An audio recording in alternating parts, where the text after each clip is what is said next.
Good afternoon, friend.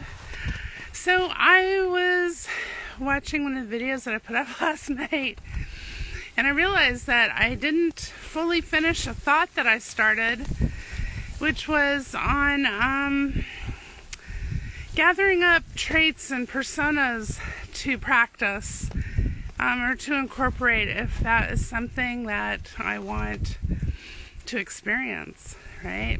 If I'm making a change to the I am, I start by giving myself what I want. And so one of the things that you can do that's kind of fun is you can have like a little bowl or cup on your table or your desk where you write, and you can jot names down, and maybe on the back side of the person's name some traits that you admire, that you really appreciate, that you want to embody as well.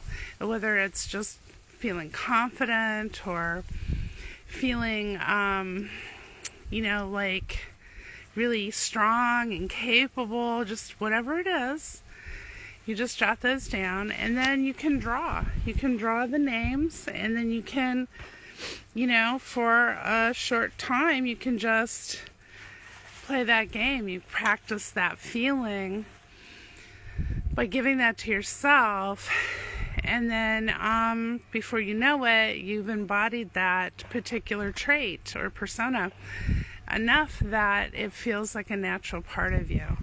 Because these are all things that you already are, but what we're doing is we're uncovering what we want. We're choosing what we want, and we're no longer putting resistance on any of it. I think that's a really big takeaway from everything that I have read and listened to by Neville Goddard or Edward Art, is that what's really, really important is that this is something that you enjoy, that it feels really good to you, that you don't try not to make it into this like drudgery. Edward Art is really specific when he says, make it lovely in your mind, make it your heaven, because it's where you will want to go over and over, and you will continue to grow that space and nurture it and cultivate it, and you'll make it what you want it to be. And I Am is there to help you with that every step of the way. But you've got to choose things about it all that you love, that feels good to you, that makes you feel happy inside, that brings you a sense of satisfaction and pleasure and of peacefulness, right? These are all things that are really optimal when you're transforming your life, when you're giving yourself what you want. You don't tie yourself up and whip yourself until you're a bloody mess. That's not ideal. You can make it fun and enjoyable, and it doesn't have to feel like drudgery or anxiety. If something that you want is instilling a sense of deep anxiety in you, I don't know, maybe take a look at why you want that, and maybe go, peel back some layers until you hit an area that feels good to you, and then go that route until other things unfold for you. But let's say you want something and you give that to yourself on the inner. Well, it's just like with gardening. You can't plant a seed and then be checking on it every 5 minutes going, where are you? You've got to give it a little time.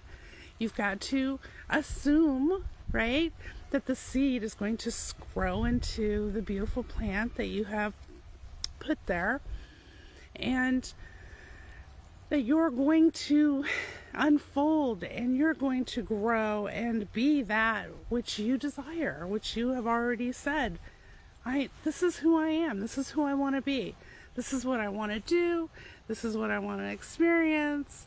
And then you let yourself have that by not interfering with it, by dredging up a bunch of unwanted stuff, right? Focus on what you want. Focus on what you want. Oh my gosh, if you do nothing else, just focus on what you want. Give that to yourself, and then relax. Go for a walk, paint a picture, cook a nice meal. Like, start getting used to being okay in your own skin, and living your life between desires, so that as your desired, as what you have given yourself builds momentum and then becomes visible in your 3D world, you're gonna start feeling a sense of relaxation and peace and ease with that. So, but yeah, like, if there's someone that you really admire, guess what? You already embody those traits that you admire about that person. They're not outside of you. It's all within you. Give that to yourself. Be that. You're wonderful. You can have, be, or do anything you want. Figure out what you want, and then have fun with it. Really, it doesn't have to be a drudgery. Give that a try, and let me know what you think, and who are some of your favorite people that you admire, and what are the traits about them that you admire? I'd love to know. And let's see, who do I love and admire? Oh gosh, there's so many people. I definitely have a strong women kind of list, and some of them are characters, right? They're not real people, but they're people who, I'm sure they are, written after some real people. But like Captain Janeway from the Starship Voyager, she's my favorite captain of all time. She is just such a badass. I love her.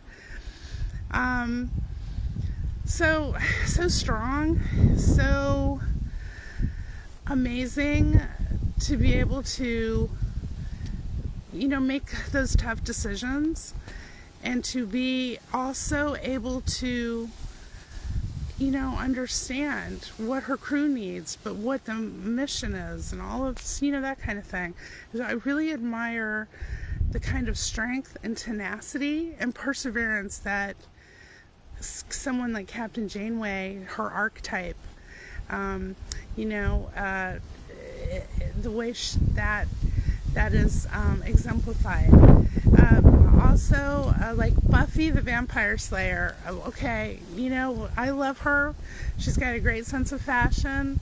She's funny, and also, she's also a badass, and she's killing the bad guys. And if you think of unwanted thoughts like vampires, just, be like Buffy and just knock that stuff out. You don't even need to deal with it.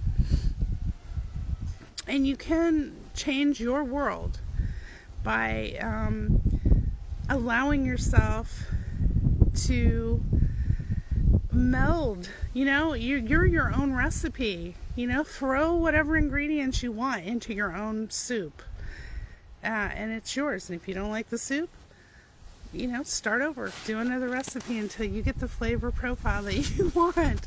Just have fun with it, and I'll come up with some more people that I really love and admire. And until we talk again, friend.